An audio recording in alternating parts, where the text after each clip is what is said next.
This episode of The Energy Show is proudly sponsored by Sunlight and Power, the Bay Area's leading commercial and residential solar contractor. SLP has been designing and installing photovoltaic, battery backup, and solar thermal solutions since 1976. Help fight climate change. Go solar with Sunlight and Power today. So, you want to save the world with clean energy?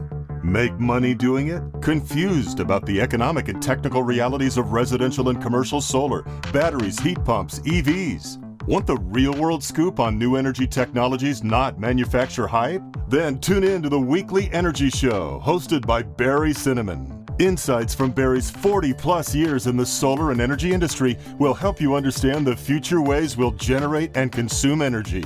And now, here's Barry.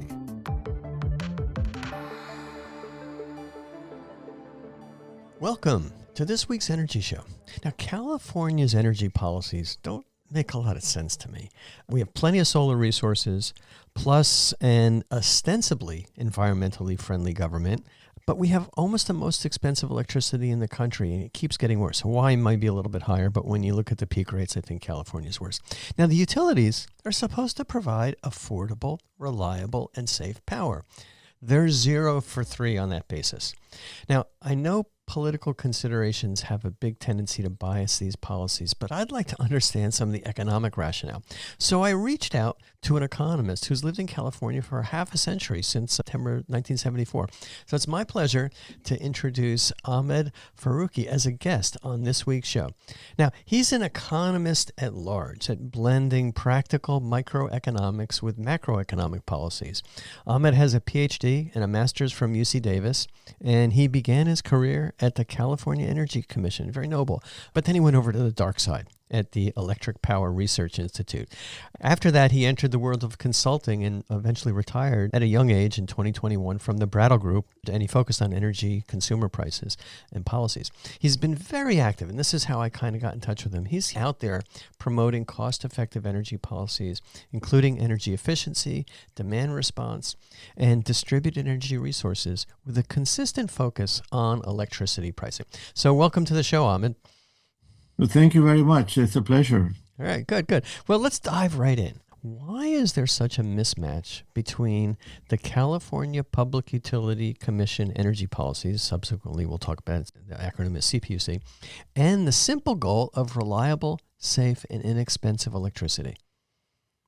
Well, if you were to talk to them, they would tell you there is no disconnect. They would say they're doing the best they can. They would say the situation is very difficult. We have all kinds of energy crisis legacy issues. We have wildfires. But of course, that's just not true. Yes, we have those issues, but they by themselves cannot explain why power is so expensive and so unreliable. A terrible combination. Usually you have expensive power, but more reliability, or you have low cost power and high reliability. We have the worst of both. It's sort of called living in hell. Yeah, living in a dark hell. It's tough. And it just amazes me at how effectively the utilities are leveraging their monopoly business model. Here's a dirty little secret. The utilities get a 10% guaranteed rate of return on all their assets. But when it comes to transmission lines, long distance transmission lines, they get a guaranteed rate of return of 12% for 50 years. And so it's no surprise that PG&E has been trying to build 10,000 miles of underground transmission lines connecting distant solar farms to the cities that need that power. And you just do the simple math. I mean, you don't have to be an economist. My apologies. But if they want to build 10,000 miles of lines at $4 billion a mile, they say it ranges between 3 and 4. That's $40 billion just for the power lines that we need for the future power. And then they've got another $48 billion of profit over 10 years once all that's done, plus maintenance. That's $100 billion over, I'm ballparking it at 15 years. Why does the CPUC ignore these transmission costs first? And second, how the heck is California going to pay for all that? So that's I guess the proverbial $64 million question. We have some recent statements from the CEO of PG&E telling us that the rates will stop going up as they have over the past. They will be capped at the rate of inflation.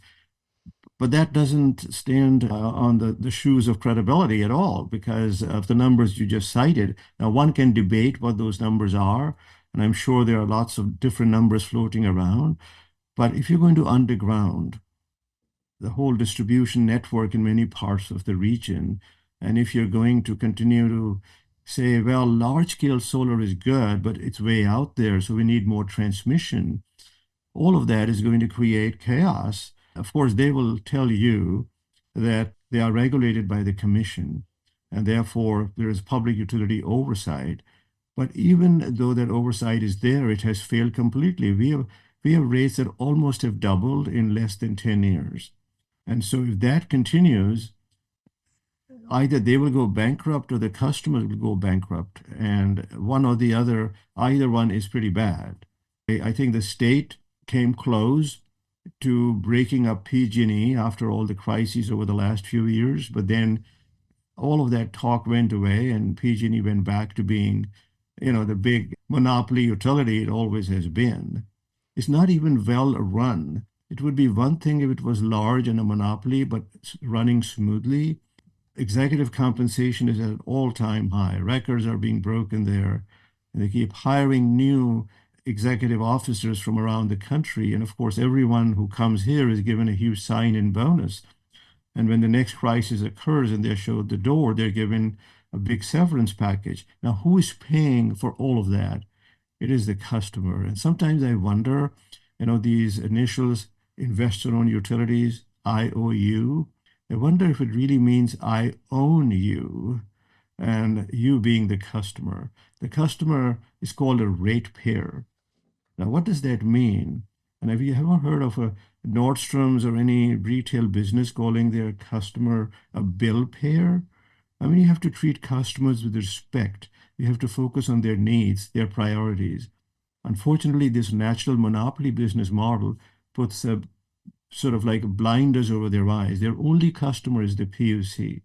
If they can get the PUC to approve the rate of return, that's all they care about. Yeah, I look at it as their customers being investors, stock market investors, and the executives who get those big bonuses. And it amazes me. And kind of coming back to something you mentioned about PG&E saying, oh, rates are actually going to go down. Or I just kind of recall for the last 25 years, PG&E says, oh, the rates aren't going to go up, or they're only going to go up 1 or 2%, or, it's 52 cents for the average user.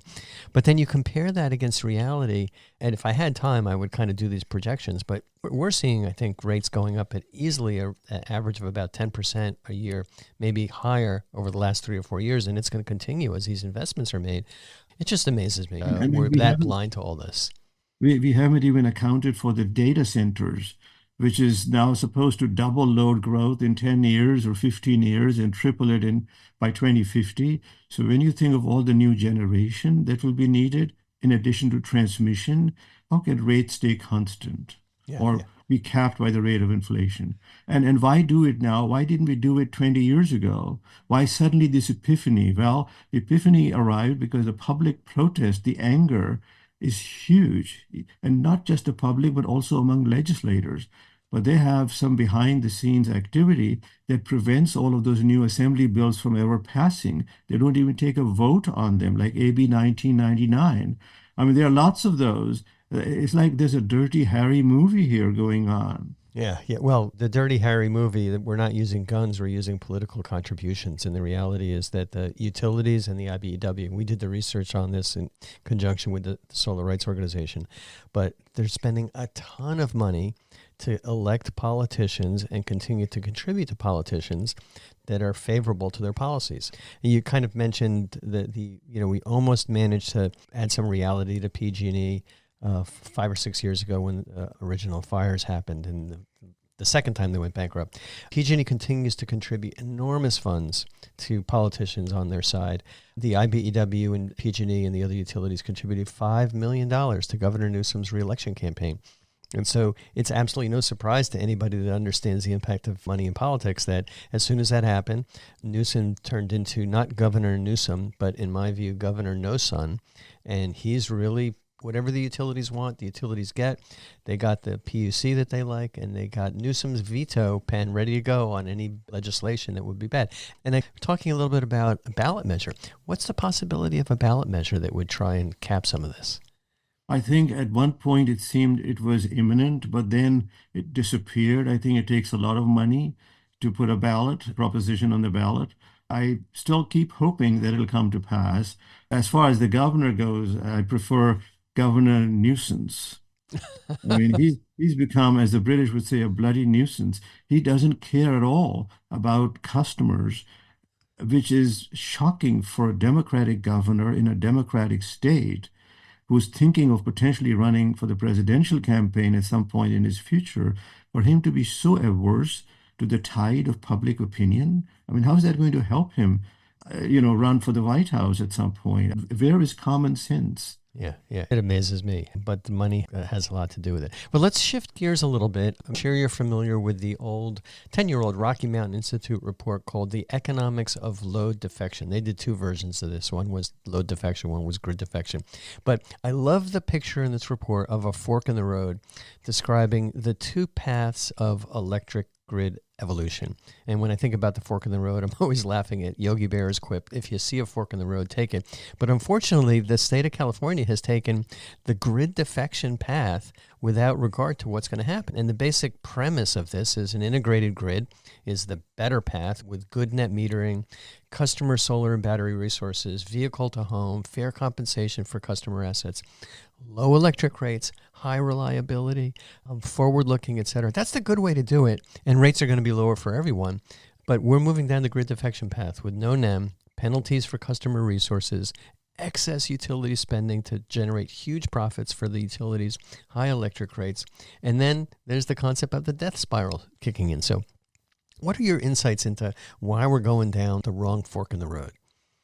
I think we have made that mistake not once, but twice. First on net metering, and then on this income graduated fixed charge. We talk big about electrification, and I'm all for climate change management. I think most people are, at least in California.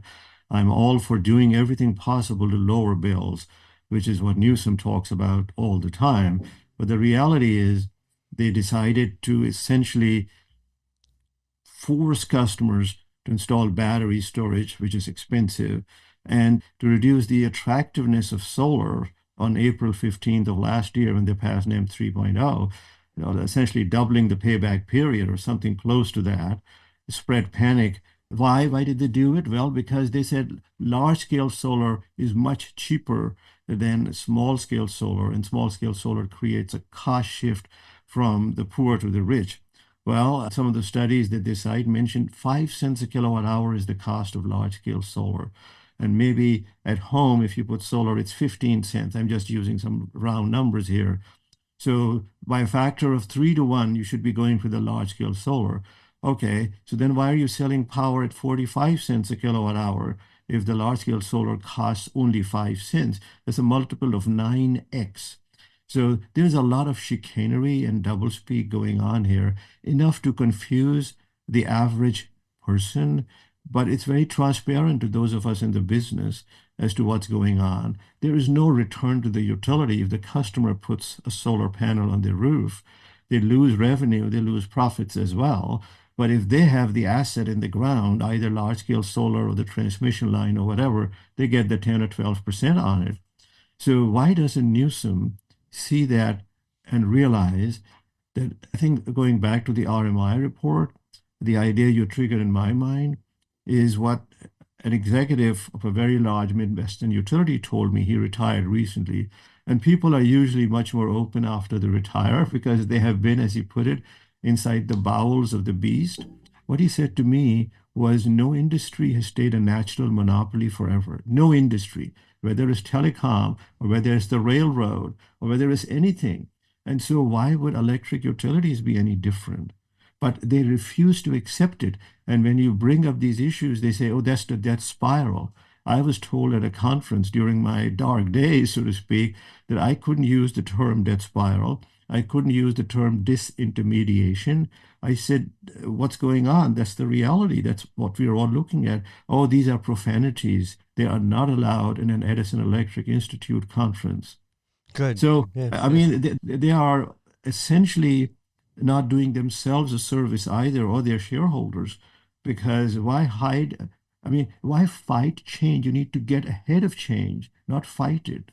Yeah, it's a really, really tough thing that almost no company has ever done. You know, the example is IBM did, get started with the personal computer in the early Right. 80s, and they seem to manage that, but they've kind of changed quite a bit too. I think there's business leverage that allow monopolies to continue their monopoly until technology changes and takes away that Mhm. leverage. And that's what happened with IBM. That's what happened in the telecom industry. That's what happened to the buggy whip companies that were doing great when everybody was riding horses around, but then, cars happened. So I think technology is going to change it. And it's apparent to customers that, heck, if I put solar and a battery on my roof or my house, I'm going to save a lot of money. And that trend is going to continue. The only thing I worry about is that the utilities are going to manage to fool the public by bribing the politicians that these fixed charges are the way to go. And it'll go from $24 to $50 to $100, and it may be income graduated. And that's going to be really bad. I think when that paper came out, the number being proposed was ridiculously high as $128 for San Diego and 92 for PG&E. And I wrote to one of the authors of that report. I said, this is going to encourage grid defection. This is going to encourage people to leave California and so on and so forth. And I said, there is no evidence it will promote electrification, which is the blanket under which they had hit the income graduated fixed charge. Oh, this will lower your volumetric rates, and therefore you will put in a heat pump. Well, you will be really dumb to ignore the fact that a fixed charge just entered the room and it'll cut into your savings from putting the heat pump. I mean, they must think that consumers have a very low IQ, when in fact they are the ones with the low IQ. They are looking at the relatively short term of bonuses and profits over the next, 2, 3, 4, 5 years. They're not looking past 5 years. And it's really interesting. When somebody writes a paper that, AI is going to use a lot of power, I'm sure the utility planners jumped on board and said, let's just rack up as much demand as we possibly can. And that justifies building more power plants. But coming back to grid defection, I live in a house and it's all electric. And we've got heat pump, HVAC, heat pump, water heater, induction cooktop, EV chargers. But I'm looking forward to the time over the next year where I can use my 131 kilowatt hour battery in my Ford Lightning truck and plug that in. And I'm really close to that. I just saw an article in Canary Media this morning that Baltimore Gas and Electric is doing a pilot program with the Ford Lightning and with Sunrun to do exactly that. They're using the generator output of the truck that the Lightning has and the Cybertruck has from Tesla to power the house at night or power the house when the battery's dead. And that's a very elegant way to get around this utility business model. I think that kind of technology is really going to take root. It doesn't happen overnight, but in 5 years, we're going to find it's going to be a very different environment. Absolutely. I mean, I have a Tesla Model 3, which doesn't have that capability yet, but I think the newer models are going to have it. And I may not want to power the grid, but I certainly want to power the house. So in addition to the 10 kW 10 kWh battery, I have the stationary battery. If I could have a 75 kWh battery as well from the Tesla, I mean, and I think they are testing these ideas beyond Baltimore Gas and Electric, also in Texas, and of course in Australia and the European Union. They have many models out there today that can do V2X. It could be your house, it could be the grid, it could be anywhere. Yeah, I totally agree with you, and I'm looking forward to it. The issue to me with vehicle to grid is that it assumes that the customers of the vehicles, the owners, are going to be feeling good enough about the utility to be altruistic and say, I'm going to give you some of my power. I paid for some of this power. Give me a little bit of money. I want to support the electric grid. When you have utilities basically raping and pillaging the ratepayers, there's no altruism and there's no interest in that. And that further accelerates this grid defection issue. I mean, I have to say, I guess I'll say it at least to you. Well, it's to me and everybody that's listening, so be careful what you say. I mean, the ratepayer has become a rape payer. I mean, it's very sad, and it's something I don't say lightly. but the customer is taken for granted. And just imagine Safeway trying to do all of this when Costco is around the corner. Could Safeway get away with doubling food prices if Costco is around the corner? No. So the reason this is happening is because there is no competition. That's what they think, but there is competition, and that's the solar and storage model. So what are they doing? They're trying to make that unattractive by saying, oh, it's a cost shift. I mean, anytime you go to shop at Costco, does Safeway say that's a cost shift from us to Costco, from the poor to the rich? I mean, those arguments are laughable, but somehow they get away with it within the confines of the regulatory construct. It's like echo chamber. All right, let's dive right back in. Now, the slow motion train wreck of climate change is staring us in the face. Why is there so much focus on these long-term 10 to 30-year energy solutions like new nuclear reactor technologies, extremely expensive underground transmission lines, carbon capture and sequestration? Why not more focus on inexpensive and fast to deploy customer energy resources? We used to call them DERs, but rooftop solar and storage. Why is there more emphasis on that? Great question. And the answer, at least the answer I have come up with, by the way, if you ask this question of many of them, they will not give you an answer that any of us can understand. The gist of it is they don't make money on customer energy resources. They make money on utility-owned resources. They get a rate of return. They get happy shareholders, happy investors. So the business model is biased in the direction of large-scale solutions. Now, the nuclear reactor, the exciting part there is now they have these so-called SMRs, small modular reactors, but they're still nuclear reactors, and they're going to be owned by the utility. Actually, amazingly, one person reached out to me, I leave the person unnamed, and said, can we regard that as a form of net metering and have individual customers install the SMRs and be given the benefits of net metering? I said that is just absurd. I've never heard of anything like that. But they are trying to do whatever they can to push that technology even down to the customer level, but they will get the rate of return on it because it'll still be utility owned. Yeah, well, I think that person must have been thinking about the movie Back to the Future, where Doc had a small Mr. Fusion nuclear reactor in the back of his DeLorean, and he just put some vegetable matter and garbage in there, and it was just generating gigawatts of power. Maybe in 50 years, 100 years, who knows? But yeah, it'll be too totally cheap to meter. They told us in the 1950s. Yes. And when Diablo Canyon was being built and the disaster loomed on the horizon, 5x cost overrun, they told us, oh, it'll still be less expensive to build Diablo Canyon than not to build it. Even though it is going to be expensive, it'll be less expensive than if we had not built it. Well, this is a hypothetical that has no easy answer because we don't know what else you would have done. But so they have a very clever Hollywood kind of a line. I think they must have experts who specialize in chicanery. Just disguise it as good for you. Give them a bitter pill, but sugar coated. Yeah, and they have all of our ratepayer money in order to advertise and tell us that that's a good thing. But I kind of, at the end of the day, when I look back at these big transitions, what killed the old monopolies, it really was technology that changed. And we've been through the technology changing for solar coming down by a factor of 1,000 over the past 50 years. The batteries are becoming ubiquitous. People are going to be using the batteries in their car, which they already own, to minimize their electricity costs.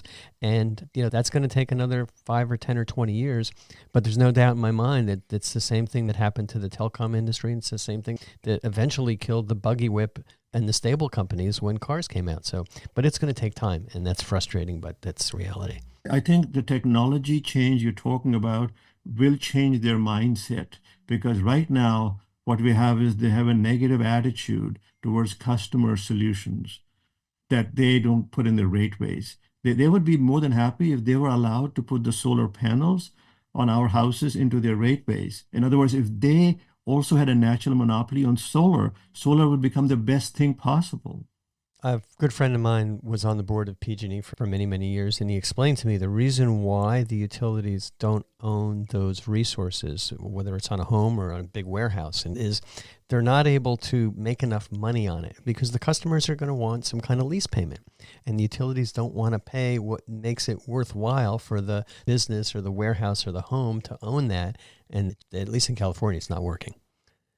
Well, I mean, they tried it in the Pacific Northwest. Puget Sound Energy actually hired me, and they were trying to push this idea we would lease energy efficient equipment. But what killed it was that the contractors who were already doing that work, they didn't talk to them. And the commissioner who killed it, he said, "Have you talked to these 25 people in the room who are sitting in their overalls?" "Oh, no, we're going to talk to them afterwards." "No, first you do your homework and then you come back here." I think the same thing is true with EV chargers. They wanted to get into that business, put them in the rate base, and that has yet to happen. Yeah, it's really tough. And it frustrates me every time I fly out of Silicon Valley, out of San Jose, out of San Francisco. I look down at all the white roofs. And to me, that's just an opportunity to install solar.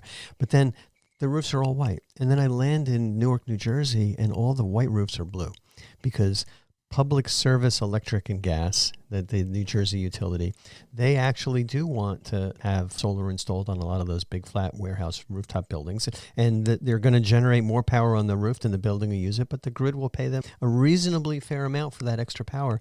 The utilities in California don't want to do that. Now, interesting you mentioned them because I actually have filed testimony in a case for PSE&G on time of use rates, and I've talked a lot about solar, and I don't get the pushback on solar that I was getting actually from just about all of my other clients. One of them said to me when I installed solar, he said, "Oh, we want to put a grid access charge. Would you be willing to help us for that?" I said, "No." They said, "But that used to be your position." I said, "Yes, I realized I was short-sighted. I wasn't seeing the benefits. I was, the cost shift argument converted me." He said, "Oh, you have gone over to the dark side ever since you put on solar." I said, "Honestly, I've gone over to the bright side." Yeah. And it's the bright side, but it makes economic sense. And then the person smiled. He said, "Actually, my brother just put it in and he's really happy." They know deep down. I mean, how could they not know? Yeah, yeah. But it's their job to escape the issue and to make it seem like their solution's better. But it just amazes me that people, you look at your electric bill, you can see how much money you're spending on transmission and distribution versus just the generation. The generation's 5 or 6 cents a kilowatt hour, and then the rest of it, 15, 20 cents for distribution. It's crazy. Well, let's move down from the utility level down to the individual customer. Why is it taking so long for people to make the decision, even though it's economically favorable, to put solar and storage on their home or on their business?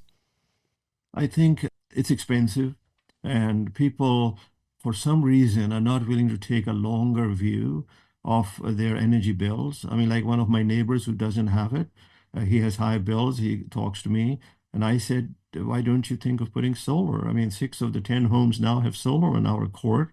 He said, "Well, I may not be in this house for more than a few years, so I just don't know whether it's worthwhile for me." I said, "Your property value will probably go up, so even if you sell it."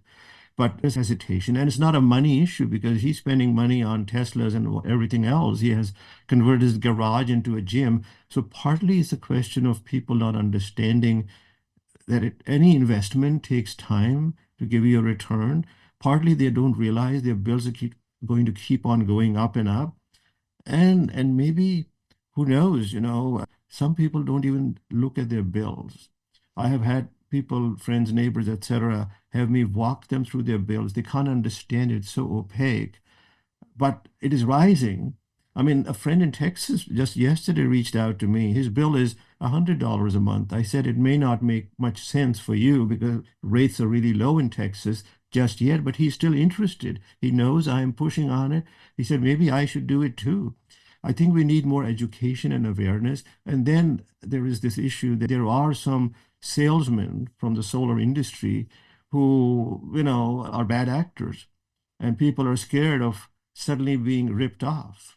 Yeah, yeah. And we fight that at the California Solar and Storage Association, probably also at SEIA. There's bad actors out there. It's so much, it's relatively easy for a salesperson to basically lie to a customer and say, this is going to give you a 2-year payback and there's no money down and nothing else like that. And you see all these stories about these retired people that get talked into signing something on an iPad, and then suddenly there's a lien on their house and they owe way more money than their original electric bill. And actually, I know at least one person who's a professional engineer who got suckered in, and his lease payment keeps on rising, which he probably didn't know that it would be happening. And then he keeps looking at me and saying, "Well, your bill really got cut in half. My bill keeps on rising, even though I have solar." So there are bad actors. Yeah, it's tough, and it's endemic in the auto industry, as we discussed, in the financial industry, in the insurance industry, and I think regulation, unfortunately, is going to take place in the solar financing business. It's going to raise costs for everybody, but there's going to be fewer crooks that are going to make a killing. All right. One comment I'll quickly just make is in Australia, the cost of solar, as we know, is a lot lower than the cost in the US. And so that keeps coming up as an issue as well. The solar industry is just charging us too much. We're not going to do what they are going to do until they lower their prices. So there's the price issue as well. Yeah, yeah. I've got that perspective as an installer doing this for almost 25 years. And the challenge for us is it's hard to make an ethical, profitable buck in this industry. And that's why you see so many companies over the past year and a half going out of business, because they were selling too cheaply and they weren't able to save money for service for their customers. So we're very careful about having a reserve for issues that come up. And then they have unethical salespeople and they have a bad reputation. And so when people look at Yelp reviews, they see this company has a really bad review, and that means that they're not able to get the easy leads, which are referrals. So it's kind of challenging out there. It's not easy. It is, like in any business, but particularly this one, because it is somewhat opaque to the customer as to exactly what's happening. It's different from buying a car when you know what you're getting. Yeah. Yeah, it's true. It's true. Okay. This was a terrific discussion. How can people get involved and advocate for good consumer energy policies besides, doing what you do, which is out there writing and communicating? I think what they need to do, honestly, is at the city and county level, our city governments and our county governments need to have more open dialogue with customers on this important issue, which is affordability of energy bills. I mean, they have discussions on housing, they have discussions on food, they have discussions on other social topics like crime and so on and so forth. But this hasn't risen to that level. I mean, if you look at the letters to the editor in the newspapers, you look at social media, this doesn't come up as much as I think it should.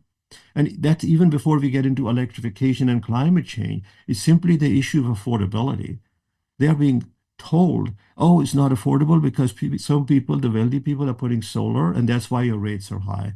I mean, which is just pure, BS. Solar came into its element about 20 years ago, but our rates have been higher than the national rates since 1979. That's when I began my career.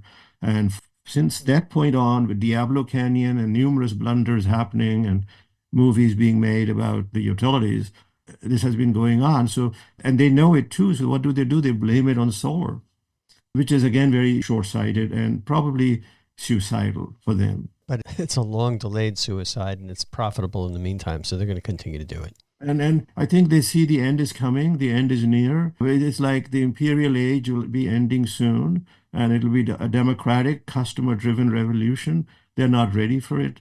They all have retirement packages awaiting them, severance. They'll buy 2 yachts, one in the Caribbean, one in Hawaii, and off they'll go. Yeah, it's amazing. All right, well, we talked a lot about solar and storage and things like that. What do you do for fun? So I hang out with friends. I have thankfully 24 couples that we are in various social groups. We have monthly dinners. That's one activity. The other activity, and again, it may not be fun for some people, is I write a commentary on social and political issues in Pakistani newspaper. That's where I grew up. So that keeps me connected to developments back home. Home being a relative term. Yeah, well, it's virtual for everybody. All right, well, how can people get in touch with you? I am on LinkedIn, I am on Facebook, I'm on Twitter, and I'm always happy to accept invitations and expand the network and learn from others. All right, that's terrific. Well, that's all the time we have on this week's Energy Show. Thanks, Ahmad, for joining me. And thanks to all of our listeners for tuning in. If you missed any of today's show, you can always go to the Energy Show website at www.energyshow.biz and listen to the podcasts.